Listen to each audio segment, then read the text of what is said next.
Hello guys, मेरे YouTube channel पर आपका स्वागत है। आज मैं बताऊंगा कि कम्युनिकेशन क्या होती है, कम्युनिकेशन किसे कहते हैं और कम्युनिकेशन की सारी पूरी डिटेल वीडियो इस वीडियो में आपको मिल जाएगी। कम्युनिकेशन आम भाषा में कम्युनिकेशन को कहते हैं एक व्यक्ति से दूसरे व्यक्ति को अपने या उसकी भाषा में बातचीत करना और जो भी जो भी जानकारी है सामने वाले को सही तरीके से समझाना ही कम्युनिकेशन कहते हैं। इसकी हम एक तरह से डेफिनेशन लिख सकते हैं। जब जब एक मैसेजर कोई मैसेज किसी व्यक्ति को सेंड किया जाता है, वो प्राप्त करने वाला रिसीवर उसे प्राप्त करके उसको वापस रिप्लाई देता है, उस पूरे प्रोसेसर को कम्युनिकेशन कहते हैं। कम्युनिकेशन को हम आसान भाषा में बातचीत करना और बातचीत करना भी कह सकते हैं। जैसे कि आपका कोई भी टॉपिक हो या आपकी कोई भी भाषा हो, सामने वाले को समझ में आने योग्य और उस समझ सरल और सहज होनी चाहिए, जो सामने वाला व्यक्ति समझ सके।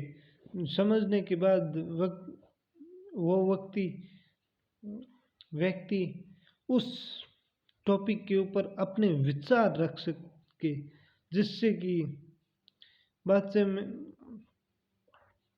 इन दोनों के बीच में एक अच्छा कनेक्शन बन सकते हैं और अच्छी कम्युनिकेशन भी हो सकती हैं। इस प्रकार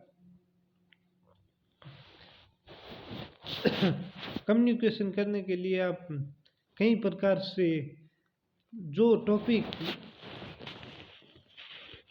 कोई भी टॉपिक आप किसी व्यक्ति को समझाते हैं, उससे समझने आने के बाद वो उसे किसी अन्य को भी समझा सके, ऐसी कम्युनिकेशन स्किल होनी चाहिए।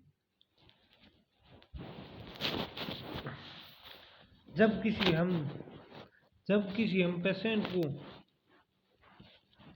किसी भी डिजीज के बारे में बताते हैं, तब पेशेंट को सही समझने आने वाली भाषा या लैंग्वेज का उपयोग करना चाहिए। जब कोई पेशेंट हिंदी या मारवाड़ी या इंग्लिश इन तीनों भाषाओं में कोई भी भाषाएं पेशेंट को समझ में आती हैं, वो ही भाषा का उपयोग करना चाहिए। जिस पेशेंट को इंग्लिश नहीं आती है और उसे अच्छी तरह से हिंदी आती है, तब उसे पेशेंट को हिंदी भाषा का उपयोग करना चाहिए, जिससे कि पेशेंट को उस पेशेंट को उस डिजीज के बारे में पूरी जानकारी मिल सके और उस डिजीज से लड़ने